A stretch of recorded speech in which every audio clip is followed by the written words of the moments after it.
At this point in time, you will need to make some very important choices. To beat cancer, Steven Jackson had to make some of the same very hard choices. In fact, many of the choices you will make will not only affect your life, they will affect the lives of loved ones and generally the people that surround you and make up your lifetime inner circle. In the information that follows, you will discover some of the choices I've had to make, why, and how you might decide to make your own choices. The diagnosis. Most people who are diagnosed with cancer don't really feel sick. I didn't.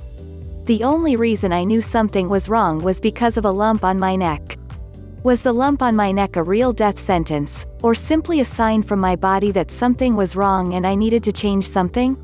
This is what many people don't understand about cancer. It is a natural occurrence in everyone. When your body ends up being so depleted of vitamins and minerals, the body is unable to fight off free radicals and toxins, and the end result is an immune system gone awry. I didn't know this when I went to the doctor, however the news I received was not even close to what I just stated.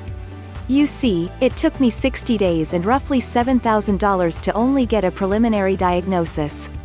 This was from the time I found the lump to the time I had a needle biopsy to find whether the lump was malignant or benign.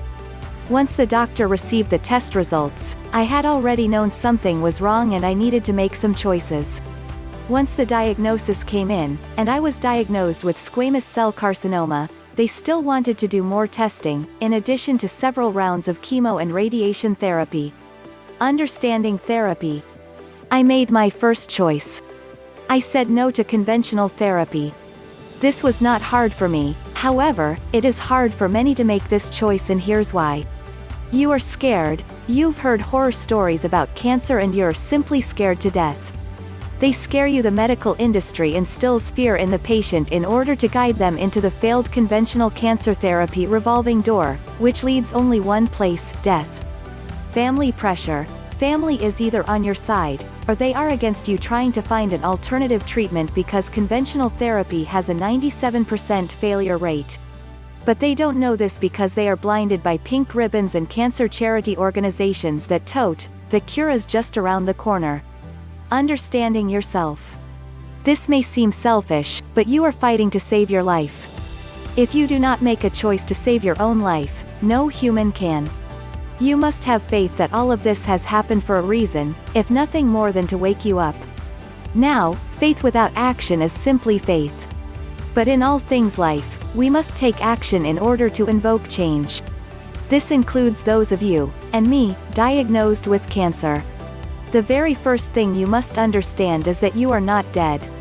Educate yourself on cancer and the causes. Read books on the subject, or have someone read them to you. Find out about alternative cancer cures and protocols. Find out about the suppressed information on nutrition. Change your diet. Change your environment if needed. Do what it is you have to do in order to live. Question everything, and make a choice, because ultimately, it's your life and you have been diagnosed with cancer. Steven Jackson, diagnosed with squamous cell carcinoma, neck and throat cancer on August 20, 2014. Tumors are already shrinking, September 28, 2014.